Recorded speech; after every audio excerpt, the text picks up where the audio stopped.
Hello aspirants, welcome to our channel Adhikari Gurukul. তো আজকে আমরা এসএসসি রেলওয়ে স্পেশাল নাম্বার সিস্টেমের আমাদের 10 নম্বর ক্লাসে চলে এসেছি, যেটা আমরা এই যে বইটা আমাদের আর.এস. আগরওয়ালের অবজেক্টিভ অ্যারিথমেটিক যে এর আমরা সলিউশন ক্লাস করছি। গতদিন পর্যন্ত আমাদের 9টা ক্লাস হয়ে গেছে, আজকে আমাদের 10 নম্বর ক্লাস, মানে আমরা 91 থেকে 100 নম্বর পর্যন্ত অঙ্ক আজকে আমরা সলভ করব। ওকে, ফার্স্ট চ্যাপ্টার নাম্বারস, এটার আমরা কোনটা করছি? অনুশীলনী একটা আমরা সলভ করছি। ওকে, চলো আজকের ফার্স্ট কোশ্চেন দেখা যাক। কোশ্চেনটা কি বলেছে দেখো, ভালো করে বুঝবে। 1294 এর সাথে কোন ক্ষুদ্রতম সংখ্যা বিয়োগ করলে, মানে 1294 থেকে একটা কিছু আমি বিয়োগ করছি, বিয়োগ ফলটিকে যদি 9, 11, 13 দিয়ে ভাগ করি তাহলে প্রতি ক্ষেত্রে 6 ভাগশেষ হবে। আচ্ছা, আগে দেখি 1294 থেকে কিছু একটা সংখ্যা বিয়োগ করব। যদি আমরা 1294 থেকে আমি একটা সংখ্যা x ধরে বিয়োগ করি, বিয়োগ যে ফলটা বেরোবে তাকেও যদি আমি 9, 11, 13 দ্বারা ভাগ করি তাহলেও কি আমার 6 ভাগশেষ হবে। তার মানে এই যে সংখ্যাটা, এটা আমাদের 9, 11, 13 দ্বারা ভাগ যাচ্ছে না, এর থেকেও আমি 6 যদি মাইনাস করি, যেটা আমাদের ভাগশেষ হয় সেটা যদি ভাজ্য থেকে মাইনাস করে দিই, তাহলে যেটা আমাদের অ্যান্সার বেরোবে সেটা পুরোপুরিভাবে ভাজক দ্বারা ভাগ যাবে। তার মানে এখান থেকে যদি করি 1294 থেকে 6 মাইনাস করলে 1288, এটার থেকেও আমি মাইনাস এক্স করবো, এই সংখ্যাটা আমাদের 9, 11 আর 13 দ্বারা ভাগ যাবে। ঠিক আছে, আমি এক্স এর মান তো জানি না, তাহলে আমি 1288কে 9 দিয়ে ভাগ করে দেখি। ঠিক আছে, আচ্ছা 9 দিয়েও করতে পারো, 11 দিয়েও করতে পারো, 13 দিয়েও করতে পারো। 9টা তাহলে তোমরা করো, বাড়িতে হোমওয়ার্ক হিসেবে থাকলো। আমি 11 দিয়েই করে দেখি। করি 11 একে কত? 11। কত আসলো? 18। আবার 11 একে কত? 11 মানে কত? 78। তারপরে 7, 11, 77 মানে কত? 1 আমার ভাগশেষ আসলো। এটাই কি? এটাই তো এই এক্স এর ভ্যালু। যদি আমি 1288 থেকে 1 মাইনাস করি তাহলে কত হবে? 1287। এই যে 1287, এটা কি? এটা আমাদের 9 দ্বারাও ভাগ যায়, 11 দ্বারাও ভাগ যায়, আর 11 তো দেখলাই মাত্র, আবার 13 দ্বারাও ভাগ যায়। তাহলে সঠিক উত্তর কি? কত বিয়োগ করতে বলেছে? আমি এক্স ধরেছিলাম, মানে অ্যান্সার 1 হবে, মানে বি নাম্বার অপশনটা আমাদের সঠিক উত্তর। ক্লিয়ার? চলো নেক্সট কোশ্চেন। আচ্ছা, নেক্সট কোশ্চেন দেখো, পরেরটা কি বলেছে? 92 নাম্বার কোশ্চেন, 64239। আচ্ছা, কোশ্চেনটা একটু ভুল আছে, হওয়ার কথা ছিল 64329, এটা আমার হওয়ার কথা, কিন্তু ওটা মিস্টেকে, এটা তোমাদের 92 নাম্বার কোশ্চেন। যাদের বই আছে তারা তো ম্যাচ করতে পারবে যে 64239 আছে, কিন্তু অরিজিনাল যেটা এসএসসি 2007 এসেছিল ওটা 64329। ওকে, এই নির্দিষ্ট সংখ্যা একটি নির্দিষ্ট সংখ্যা দ্বারা ভাগ যায়, তার মানে এই সংখ্যাটা ধরে নাও n দ্বারা ভাগ যায়। ওকে, ভাগ করার সময় 175, 114 এবং 213 তিনটি ক্রমিক ভাগশেষ থাকে। তাহলে ভাজকটি কত, মানে এই n এর মান কত, এটা তোমাকে বের করতে বলেছে। আচ্ছা, ক্রমিক ভাগশেষ মানে কি? ধরো 64329 আছে, একে আমি n দিয়ে ভাগ করছি, আমাকে n এর ভ্যালু জানতে চাইছে। ওকে, n দিয়ে ভাগ করার পরে এখানে কিছু একটা বসবে, x বসবে, তাহলে এখানটা তিনটে একটা নাম্বার বসবে, তারপরে আমাদের 175 আসবে, এটা আমাদের প্রথম ভাগশেষ হয়ে গেল। তারপরে কি? আমরা 2টাকে নামালাম, এরপর ধরো n কে y দিয়ে গুণ করে এখানটা 4টে সংখ্যা বসবে, তারপরে আমাদের 114 ভাগশেষ আসলো, হয়ে গেল। আবার আমি এই 9টাকে নামালাম, তারপরে এখানে আবার একটা কিছু হবে, ধরো n কে z দিয়ে গুণ করলাম, এটা হলো, এখান থেকে আমার কত আসবে? 213। এইটুকু আশা করি বুঝতে পেরেছো। তাহলে এই যে মাঝখানটা এই যে তিনটে সংখ্যা বেরোলো, এটাও n এর একটা গুণিতক, এই যে 4টে সংখ্যা এটাও n এর একটা গুণিতক, এই 4টো আমাদের n এর গুণিতক। তাহলে আগে ওগুলোর মান আমরা বের করি যে ওখানে কি কি হবে। মুছে দিচ্ছি, এটাও মুছে দিচ্ছি, আবার লাস্টেরটাও মুছে দিয়ে আমরা ওগুলোর মান দেখব। আচ্ছা, 643 থেকে কত বিয়োগ করলে 175 হয়? কি করবা? 643 থেকে 175 মাইনাস করো, কত যায়? 5, এটা 8, এটা হলো 8, 8, 9, 10, 6, এটা হলো 1, মানে 468। তাহলে এখানটা 468 হবে, এটা মাথায় রাখবা। ঠিক আছে, এই জায়গাটা আমাদের 468 হলো। তাহলে 468টা কি? n দ্বারা বিভাজ্য। তারপরে দেখো 1752, এটা থেকেও কিছু একটা বিয়োগ করলে আমাদের 114 হয়, তাহলে 114 মাইনাস করি। 4-এর পরে 8 আর 4-এ 12, এটা হলো 2, মানে এটা 3, এটা 6, এটা 1, 1638। এই যে 1638, এটাও আমাদের n দ্বারা ভাগ যায়। আবার লাস্টেরটা বের করব, এই দুটো একটু মুছে দিচ্ছি, মুছে দিয়ে লাস্টেরটা কি করতে হবে? 1149 থেকে কত বিয়োগ করলে আমাদের 213 হয়? করি, 6 আর 3 9, 3, 9, 10, 11, 936, তাহলে এখানে গেল 936। তাহলে দেখো আমাদের n দ্বারা কি কি ভাগ গেল? n দ্বারা 468ও ভাগ যায়, n দ্বারা 1638ও ভাগ যায়, আবার n দ্বারা 936ও ভাগ যায়। তাহলে n দ্বারা যদি সবকটা সংখ্যা ভাগ যায়, nটা কি হবে?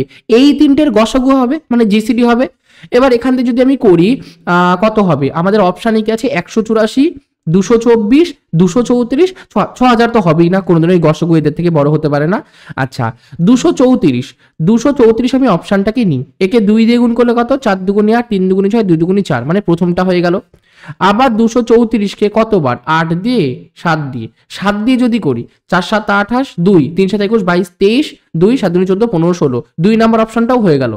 আর 234কে কতবার, 4 দিয়ে যদি করি, 4 4 16, 1 3 4 3 4 12 13 3, হাতে থেকে 1, 4 দুগুণে 8 9, তাহলে 234 দ্বারা তিনটে সংখ্যাই বিভাজ্য, তাহলে এন এর মান বলতে পারি আমি 234, মানে কোনটা, সি অপশনটা আমাদের কারেক্ট অ্যান্সার আছে। ক্লিয়ার? চলো নেক্সট কোশ্চেন। একটি সংখ্যাকে 56 দিয়ে ভাগ করলে ভাগশেষ 29 হয়, যদি একই সংখ্যাকে 8 দিয়ে ভাগ করে তাহলে কত ভাগশেষ হবে? আমি কি বলেছিলাম ক্লাসে, প্রথমে যে ভাগশেষটা আছে সেটাকে লিখে দিলাম, আর পরে কত দিয়ে ভাগ করব, 8 দিয়ে ভাগ করব, তাহলে এই ভাগশেষটাকে 8 দিয়ে ভাগ করে দাও। কত, 3 8 24, 24 4 আর 5 9, তাহলে অ্যান্সার 5 আমাদের ভাগশেষ থাকবে, মানে বি নাম্বার অপশনটা সঠিক উত্তর। ক্লিয়ার? চলো নেক্সট কোশ্চেন। একটি 3 অঙ্কের সংখ্যা এন দিয়ে যদি 2272 এবং 875কে ভাগ করা হয় তাহলে একই ভাগশেষ হয়, তাহলে এন এর অঙ্কগুলির যোগফল কত? আচ্ছা এন কে যদি আমি 2272 দিয়ে, মানে উল্টো 2272কে যদি আমি এন দিয়ে ভাগ করি, আমাদের ধরো এক্স ভাগশেষ আসছে। আবার সেম যদি 875কেও আমি এন দিয়ে ভাগ করি, তাহলে আমাদের কত আসবে, এক্সই ভাগশেষ আসবে, সেম ভাগশেষ বলেছে। তাহলে এই যখন এরকম যখন আমাদের কনসেপ্ট থাকে যে একটা জিনিস দিয়ে প্রথমটাকে ভাগ করছি, যা ভাগশেষ থাকছে অন্য একটাকে দিয়ে ভাগ করলেও সেম ভাগশেষ হয়, তখন আমরা ওই দুটো নাম্বার মানে 2272 আর 875 এদের আমরা ডিফারেন্স দেখব। ডিফারেন্স কত হচ্ছে, 2272 থেকে যদি আমি 875 বাদ দিই, এটা 5 6 7, এটা হলো 8 মানে 9, এটা হলো 9 10 11 12 3, এটা 1, 1397। তাহলে যেটা আমাদের এন এর ভ্যালু হবে সেটা 1397-এরই একটা গুণনীয়ক হবে বা উৎপাদক হবে। আচ্ছা 1397কে যদি আমি ভাঙাই কত হবে, 11 দিয়ে ভাগ যায়, 11 কে 11, 11 দুগুণি 22, 22 7 77, 3 11 77, সরি 7 11 77। ওকে, তাহলে একটা সংখ্যা বেরোলো 11, একটা সংখ্যা বেরোলো 127। এন এর ভ্যালু কি হবে, এন বলে দিয়েছে 3 অঙ্কের সংখ্যা, তাহলে 11 তো হতে পারে না, তাহলে 127 হবে। তাহলে n ইজিক্যাল টু 127। আমাকে কোশ্চেন বলেছে এন এর অঙ্কগুলির যোগফল করো, তাহলে এন এর কি কি অঙ্ক আছে, 1 আছে 2 আছে 7 আছে, যোগ করে দিই, 7 আর 2 9 আর 1 কত 10, তাহলে অ্যান্সার 10, মানে এ নাম্বার অপশনটা সঠিক উত্তর। ক্লিয়ার? Next question. 232 প্লাস 1 সংখ্যাটি একটি নির্দিষ্ট সংখ্যা দ্বারা পূর্ণ বিভাজ্য, নিচের কোন সংখ্যাটি একই সংখ্যা দ্বারা বিভাজ্য হবে? আচ্ছা নিচের কোন সংখ্যাটি একই সংখ্যা দ্বারা বিভাজ্য হবে মানে কি, এর যেটা উৎপাদক ওই নিচের কোনটার উৎপাদকও সেম হবে, এটা আমাকে জানতে চেয়েছে। আচ্ছা 232 প্লাস 1 এটার যে উৎপাদক 216 প্লাস 1, এর মধ্যে কোনো কমন উৎপাদক নেই, ঠিক আছে, তাহলে এই অপশনটা আমাদের প্রথম অপশনটা হবে না।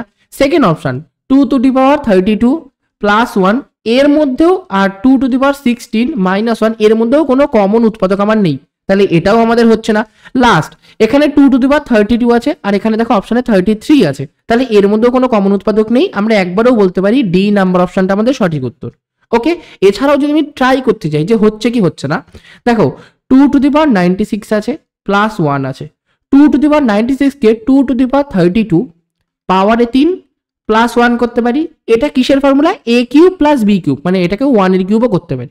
এ কিউব প্লাস বি কিউব মানে কি, ওর মধ্যে প্রথমে এ প্লাস বি একটা উৎপাদক হয়, তারপরে এ square minus A B plus B square, ওটা আরেকটা জিনিস হয়। দেখো এর মধ্যে একটা উৎপাদক আমি পুরো ওই সংখ্যাটাই পেয়ে যাচ্ছি, তাহলে যেই সংখ্যাটা মানে কোনো একটা সংখ্যা যদি এই 232 প্লাস 1 কে ভাগ করতে পারে, সেটা তো ডেফিনেটলি ভাবে এটাকেও ভাগ করতে পারবেই, তাহলে এটা আমাদের কারেক্ট অ্যান্সার হয়ে গেল। চলো নেক্সট কোশ্চেন।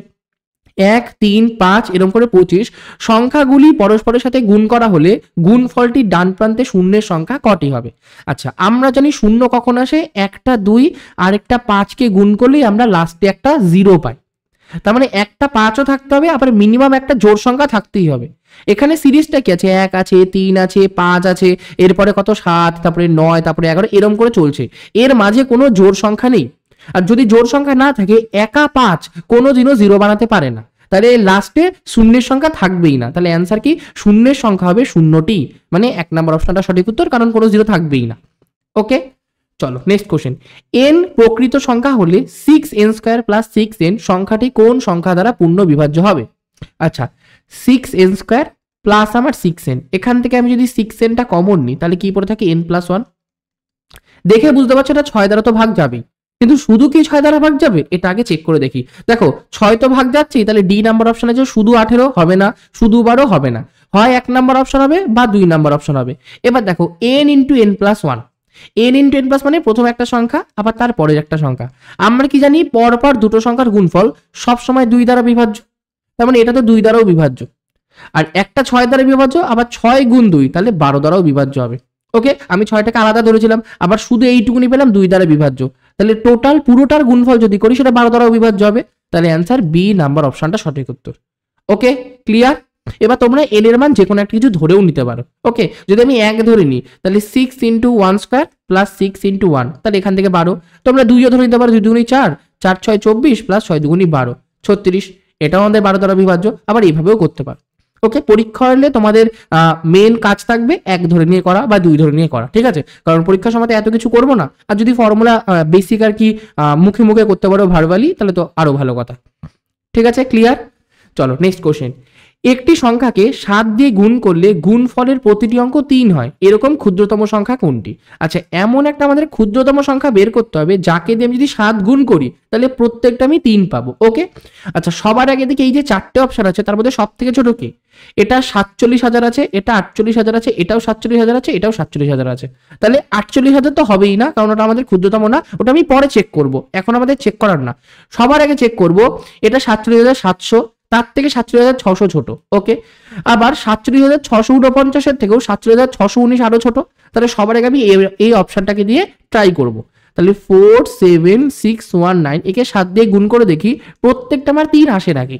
ওকে, আচ্ছা, এটা করলে 7 নং 63 ক্যারি কত 6, 7 একে 6 আর 7 একে 7 আর 6 কত 6 12 13 13 3 ক্যারি থাকে 1, 6 7 42 একে 43 এর 3 হাতে থাকে 4, 7 7 49 7 4 কত 53 3 হাতে থাকে 5, 4 7 28 28 আর 5 কত 33 হয়ে গেল, সবকটা 3 চলে আসলো। তাহলে আর কিছু চেক করার দরকার নেই, এই অপশনটা আমাদের কারেক্ট অ্যান্সার।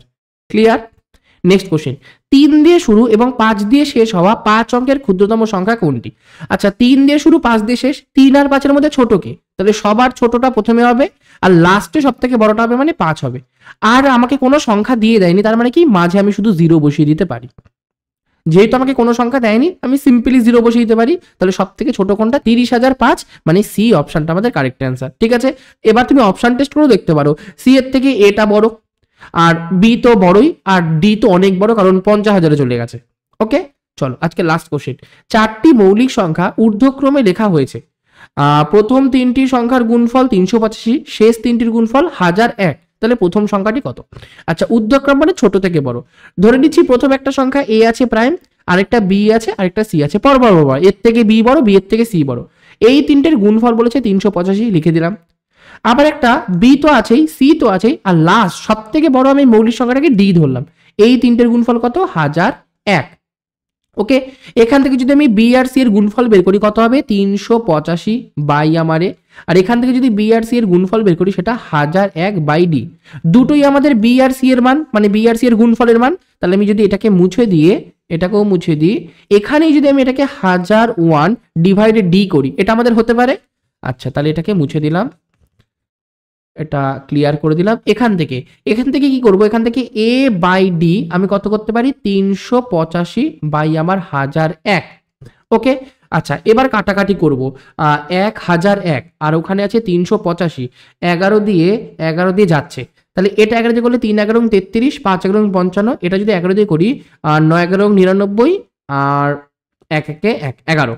ওকে, 35 আর 91, 35 মানে 35 5 7 দিয়ে করলে 5 7 35, 7 দিয়ে করলে 7 1 7 21, 3 7 21। তাহলে এ পেয়ে গেলাম আমি 5 আর ডি পেয়ে গেলাম আমি 13। তাহলে সব থেকে ছোট সংখ্যা আমাকে বলেছে, তাহলে 5 আমাদের অ্যান্সার, মানে এই অপশনটা সঠিক উত্তর। ওকে, তাহলে সিটা কত হবে? সি না, এরপরে আমি এ ধরেছি, বি ধরেছি, সি ধরেছি, ডি ধরেছি। এ যদি 5 হয়, পরেরটা কত? 5 6 7, তারপরটা হতো 11, 11-এর পরে কত? 13। দেখো সবকটা আমাদের প্রাইম নাম্বার চলে আসলো। 5কে 7 দিয়ে আর 11 দিয়ে গুণ করলে 385 আসছে, আবার 7কে যদি 11 আর 13 দিয়ে গুণ করি 1001 আসছে। তাহলে আমাদের সঠিক উত্তর কি? আমাকে প্রথম সংখ্যা বলেছে, তাহলে 5 আমাদের প্রথম সংখ্যা, বা সব থেকে যদি ছোট সংখ্যা বলে সেটা আমাদের সঠিক উত্তর 5 হবে। ক্লিয়ার? তো আজকের জন্য এইটুকুনি। ক্লাসটা ভালো লাগলে অবশ্যই ক্লাসটাকে লাইক করবে। যারা এখনো টেলিগ্রাম চ্যানেলে জয়েন করোনি, অবশ্যই আমাদের এই যে টেলিগ্রাম চ্যানেল, এটা তোমরা চাইলে জয়েন করতে পারো। যদি আমাকে ইনস্টাগ্রামে ফলো করতে চাও, এই যে আমাদের ইনস্টাগ্রাম আইডি, এটাও তোমরা চাইলে ফলো করে নিতে পারো। ওকে, তো অবশ্যই চ্যানেলে যদি প্রথমবার হয়ে থাকো চ্যানেলটাকে একবার সাবস্ক্রাইব করে দিও, এবং যারা রিসেন্টলি কম্বাইনে পড়া শুরু করেছে অবশ্যই তাদেরকে একবার ভিডিওটাকে শেয়ার করবে, ঠিক আছে? আর প্রত্যেকে ক্লাসটাকে একবার লাইক করে দেবে। ওকে, থ্যাংক ইউ।